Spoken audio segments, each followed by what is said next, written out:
What is going on, everybody? Weedle here, and we are back again with another Sun and Moon Wi-Fi battle, and this one's going to be against Shikamaru. Apparently the Naruto character came into the Pokemon world, and now we are battling him. Now, I battled my opponent off my Discord server, so if you guys are interested in a Sun and Moon battle and trade Discord chat room and a place to hang out and find Wi-Fi battles, definitely check out my Discord server. A link is in the description. Now, please remember, if you're going to join my Discord server, please use common courtesy and don't spam or flood any chat rooms besides dank memes or friggin' start shit with other people. Like, a lot of people have been getting banned recently and they've been complaining that my server's awful, but like, it's not my fault that you're being an awful person, and then we give you multiple warnings and they get banned, okay? And then I've even been unbanning people because I'm like, okay, maybe it is my fault, and they do the same shit again. I'm like, okay, it's not my fault, you're just dumb. So yeah, we're using a Trick Room team today. It's not a very good Trick Room team, but it has some nice memes on there, as you guys will see. So my opponent's going to lead off with the Shino, the freaking Mega Beedrill, as I decided to lead off with my DNC because I realized something, that Mega Beedrill literally solos my team, so I decided to lead off with the one Pokemon that doesn't get O-code by Mega Beedrill. My DNC is now, the Beedrill's going to Mega Evolve turn 1. I know I can tank a Drill Run. This is an event DNC that I collected back in Gen 6, and then I'm like, well, it doesn't have any good EVs for Mega DNC, especially since it's Quiet Nature, and so I'm like, well, I can't really use it, so I made it a Trick Room Sweeper instead, because it has perfect special attacks, but def and attack IVs, so I'm like, why not? What's the worst that can happen? So I go for Trick Room here with my DNC. Even though my DNC has no attack investment, I still have Diamond Storm on here because it gives you +2 defense in this game, or in this generation, which is pretty damn strong, honestly. But I'm going to go for the Moonblast here because I'm quiet with max special attack just to gauge damage on Gliscor, as it does do a really nice chunk because of the critical hit. That definitely did matter. It did a lot more damage than it should have, but my opponent's going to go for the Earthquake here on my DNC.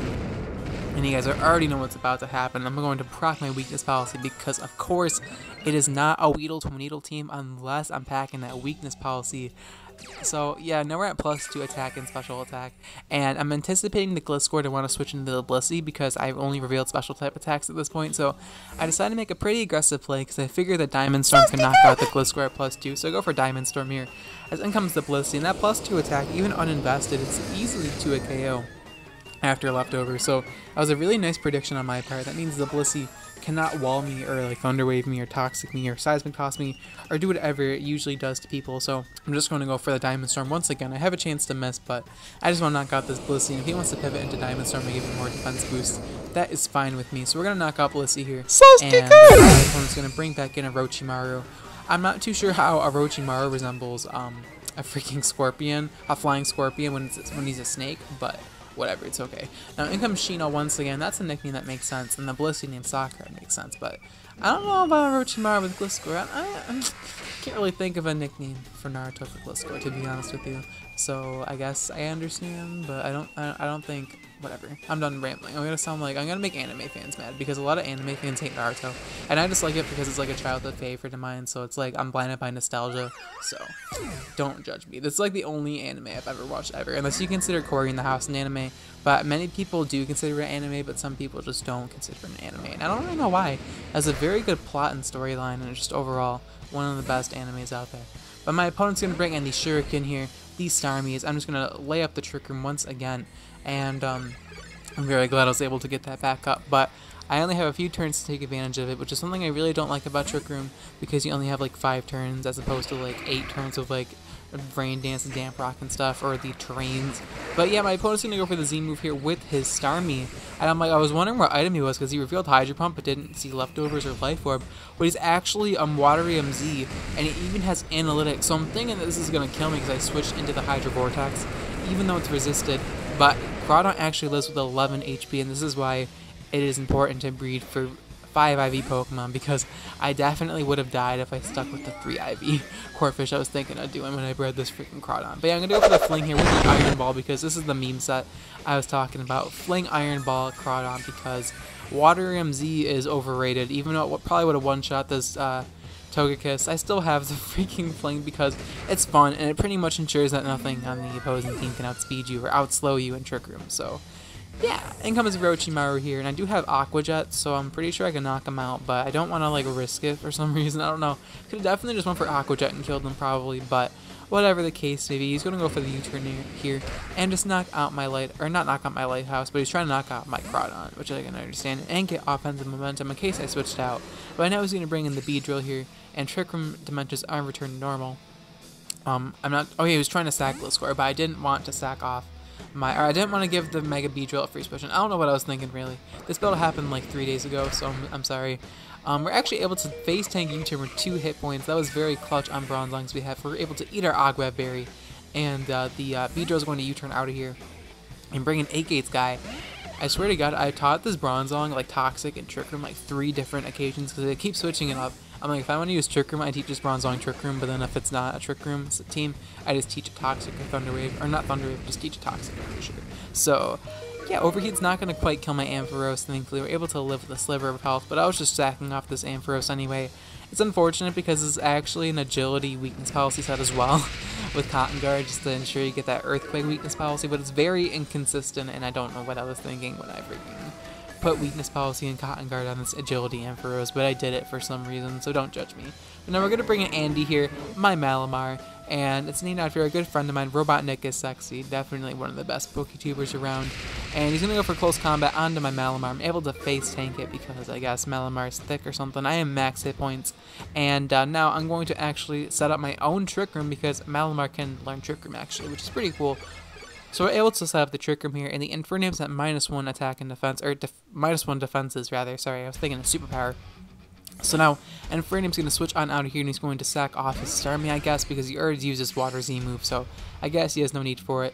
Just going to go for superpower here, and Starmie face tanks it, and I'm like, okay, I can just knock this thing out with knockoff, no problemo, because I do have the Fling with the Iron Ball on this Malamar as well, because I wanted to run the double memes, and getting 2 Iron Balls is actually really freaking hard.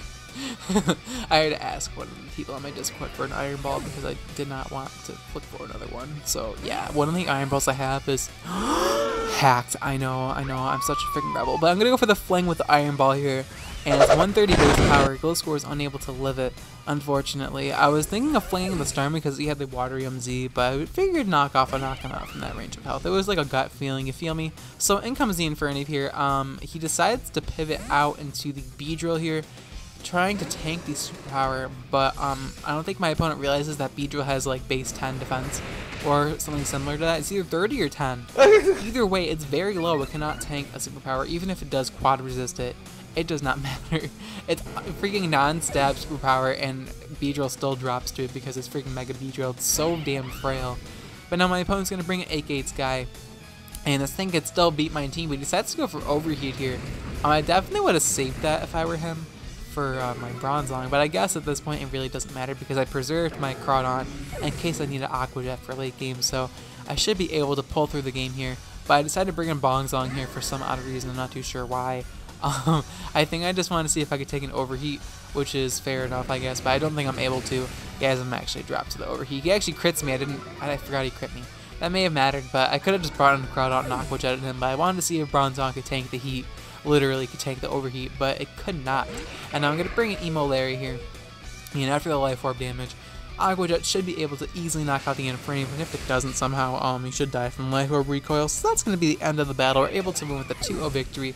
Very fast-paced battle because Trick Room is relatively fast-paced if you play it properly. So we're able to defeat Shikamaru. We're able to beat his defense core of Blissey Gliscor. Could have been worse. Could have been way worse, but thank you, Shikamaru, for the battle. I hope you guys did enjoy this little Trick Room team here in the underused tier. If you guys did enjoy this Wi-Fi battle and want to support the YouTube channel, please be sure to leave a like on the video, as it is the best way to show your support towards the YouTube channel, and I really appreciate it. Anyways, the question of the day is going to be, which Pokemon is your favorite to use under Trick Room? Let me know in the comments down below, as I'm very interested to see which Pokemon you guys enjoy using under the Trick Room. Now, I really love to use Zweilious and PU because of the Z move it can use with the Hustle ability. I think it's pretty cool. I also really love to use Gumshoos in Trick Room. I haven't used it in a while, but Adaptability Gumshoos in Trick Room, it hits extremely hard with the Z move if you want to use it, if you want to go that far. But yeah, I also love Clamperl. You guys should know this. I used Trick Room Rain Dance fucking Uxie to use Clamperl, and it did a decent amount of work. I think it 2-hit KO'd Chansey after a Shell Smash, which was rather impressive. But let me know in the comments down below, which Pokemon is your favorite Trick Room Sweeper. And thank you guys so much for watching till the end. I'll check you guys in my next video. Bye. See ya!